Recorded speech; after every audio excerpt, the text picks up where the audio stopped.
Hi everyone. In this video, I want to cover a topic to do with my career in IT.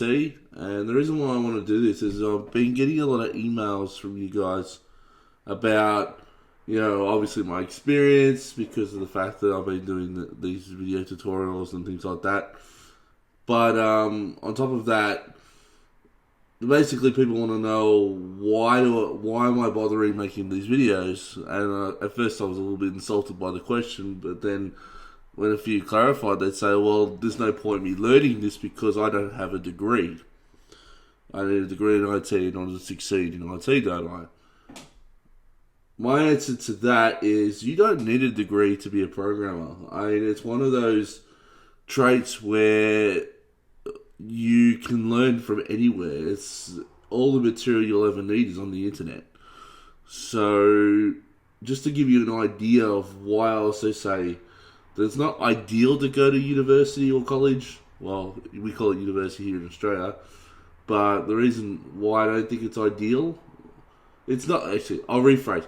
It's not that it's not ideal. It's just not ideal for everyone. And I think, for me personally, it definitely wasn't ideal. Because when it comes down to it, at the end of the day, and this is the case for almost any job you'll ever do, it's not what you know, it's who you know. Now, it is a little bit what you know. Obviously, you need to know something, or you need somebody who's very forgiving that knows that you know nothing and is willing to give you a chance. But generally, who you know is very, very important. Now, just to give you a background on how I got started in IT, basically, I've been in IT for about 10 years now, which I've mentioned before. However, the bit that I haven't mentioned is that I actually started my course in IT back in 2002. So I came out of high school in 2001, finished year 12, got a decent score, was able to pretty much go, not anywhere I wanted to go, but, I chose to go to this place that was a little bit further away. The reason for that is because I actually had a friend at the time who wasn't as talented as I was at school, but also wanted to do IT. So, and not only that, the course that I actually wanted at this other campus, I didn't quite get the score to get first preference, so I didn't want to risk missing out. Anyway, I went for this other course. I did it for 3 years. We struggled going backwards and forwards. Neither one of us had a lot of money. And him wanting to go backwards and forwards every day by car because his mother had cancer. And I was kind of like, I could have stayed up in that area just because I had a cousin in the area. But we chose to go backwards and forwards because of the fact that his mother was sick and he didn't have a lot of money to go backwards and forwards every day. So we would share the load with the money and stuff. So we did that for 3 years, and basically what we learned in university was how to something called the concept of object-oriented programming and all these other programming concepts, but not, to be honest with you, not really how to code. We did learn a language. We learned Java back then. .NET was kind of just coming out. I'm actually a .NET developer, so interestingly, at the time I knew more Java and only a little bit of .NET when I came out of university. We also learned basic HTML, basic CSS, Java, a little bit of JavaScript, but nothing that could actually take you into a fully fledged job. Like, you needed more skills than that in order to get a job.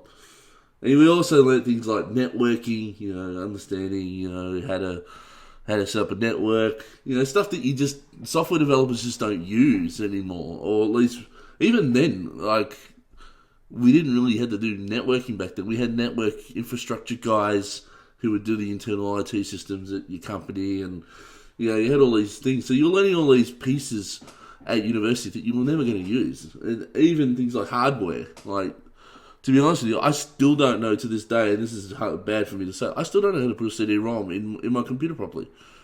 I don't know how to do that. And basically, I'm not interested in it. So, but I don't need it in order to do my daily job. So there's just a lot of stuff that I learned at uni back in those 3 years that I just didn't need. And the company in which I was trying to apply for, I didn't need. Now, coming out of university, you would think, well, you've done 3 years at university, it should be relatively easy for you to find an entry level position. No, it wasn't for me. I actually spent 2 years trying to find a job in IT. Now you've all seen the way that I teach and everything like that. I'm no dummy. I know how to. I know how to think. I know how to reason. It's not like I was hopeless at IT. It's just that the skills that the people were after in that area at the time were just not what I got out of my course.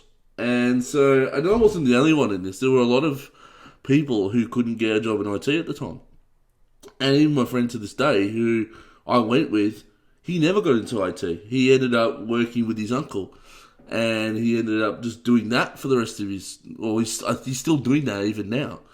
And it's been 11 years he's been doing that. And where he's working now is literally like a wood factory kind of thing. They produce wood for people to use. So it's nothing to do with IT at all. But, he ended up doing it because it's closer to his home. And he loves it. He loves it. He gets to be home with his family. He's a country boy. I'm a city boy. I've moved to the city since then. Anyway, moving off of that, basically we both come out and we couldn't get a job, and I spent 2 years pretty much unemployed, just doing a job here and there, just to keep money on the table. I worked in the military for a little bit as a contractor, doing some simulation-based training out there, but overall I wasn't able to get the job that I wanted. And the job I wanted was an IT position. Now, after 2 years, I pretty much hit rock bottom. I was in a situation where I just thought maybe I'm not good enough. Maybe this was never for me, But the reality of it was never anything to do with my skills. It had nothing to do with the fact I couldn't learn it. It all just came down to the fact that I didn't know anyone that could give me a chance. And funny enough, to get into the IT industry, I read an article in the university guide about jobs. They were talking about listing jobs for people who were coming out of university.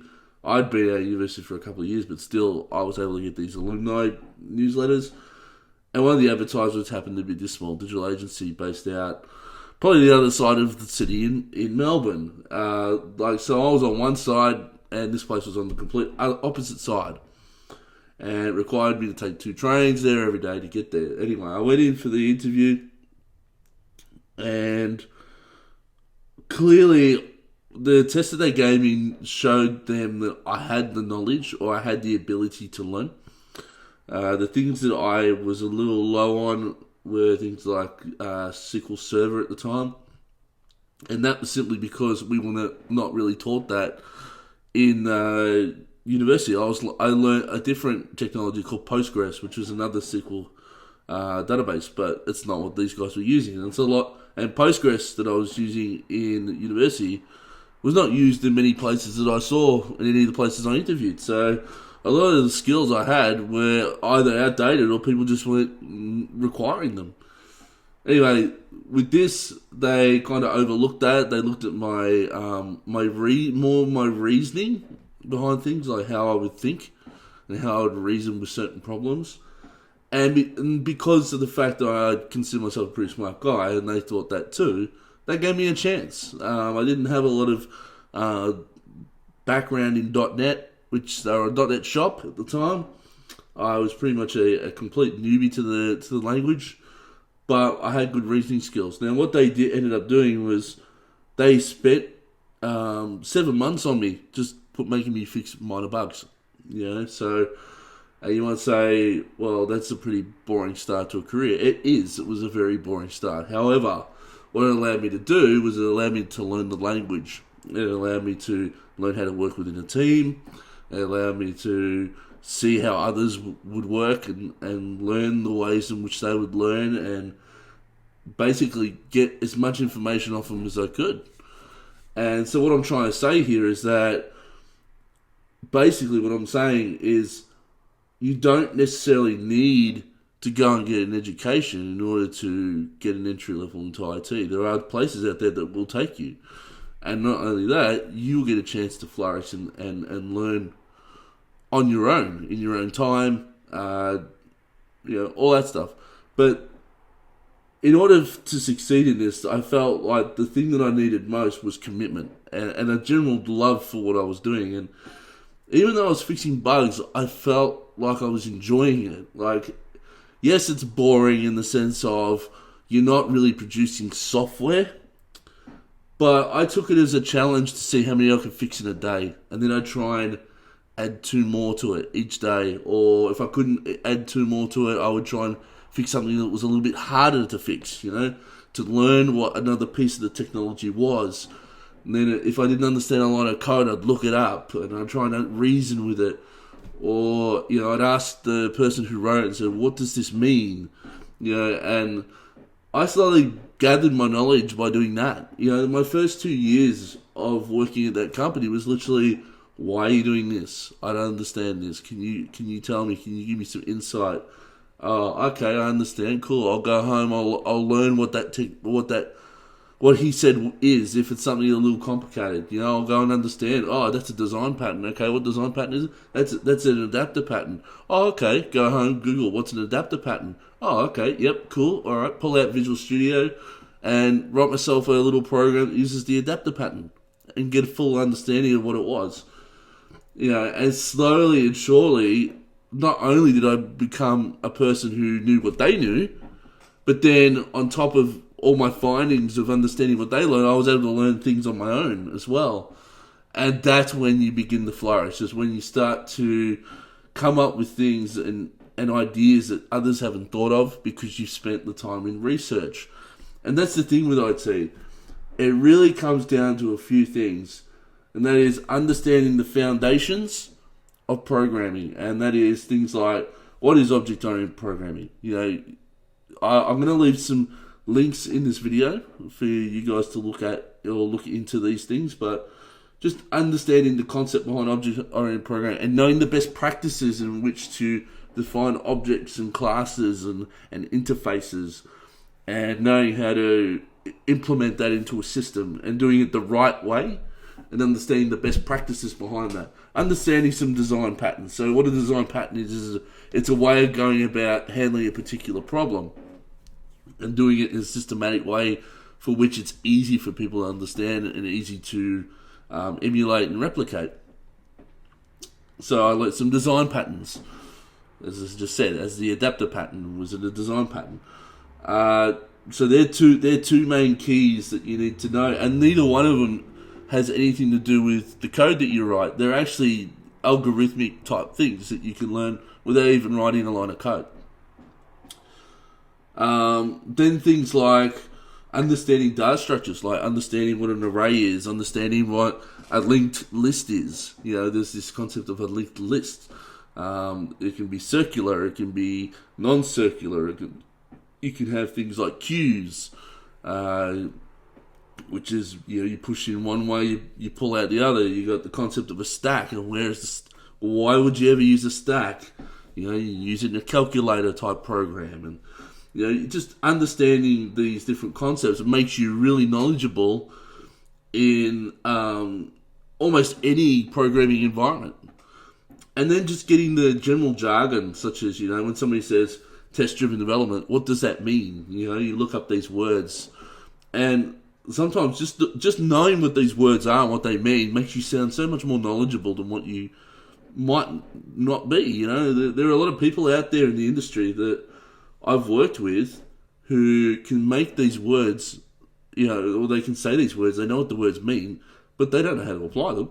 But because they know them, automatically people think that they know more than what they do. And they end up with very successful careers. And there's one guy I know right now who, albeit he could be a good programmer, and he is, when he applies himself, he's a very good programmer, but he got through a lot of his career just by understanding terminology and understanding concepts of programming.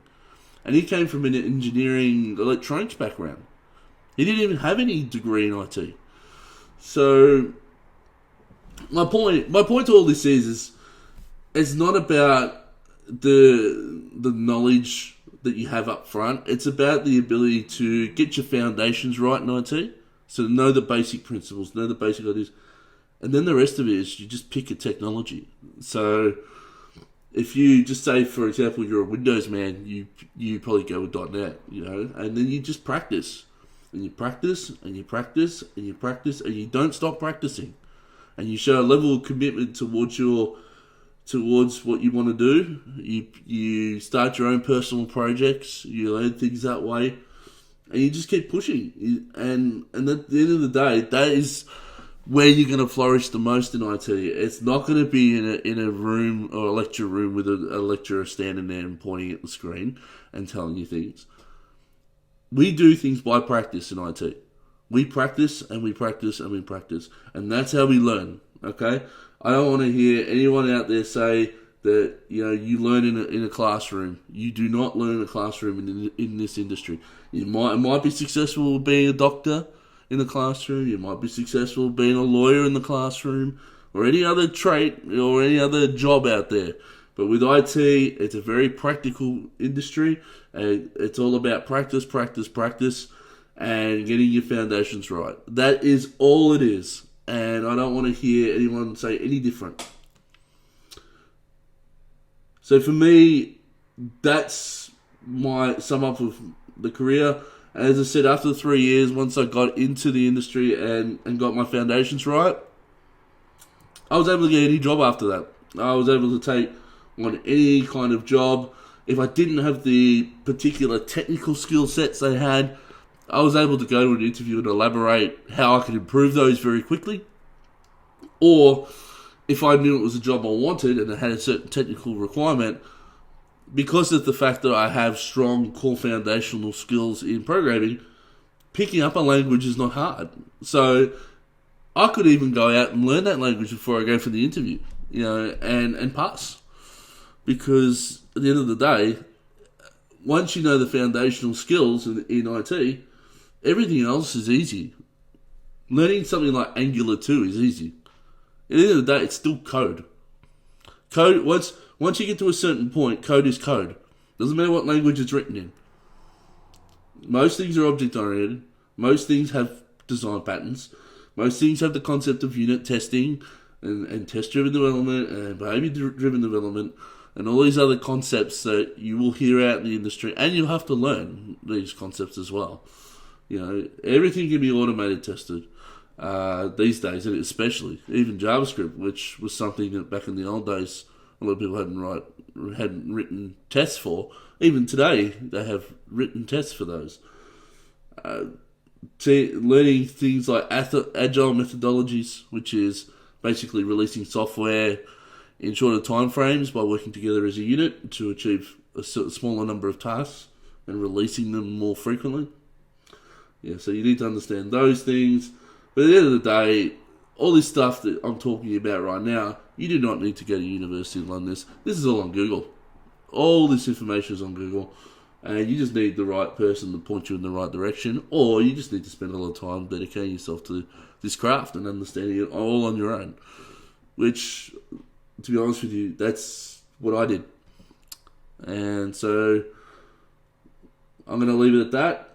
So thank you for listening, and I hope this helps anybody out who's in the IT industry, who maybe is a little low on confidence because they feel like they have to go through university to succeed.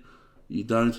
Okay, this is one of the industries where you really don't have to do that.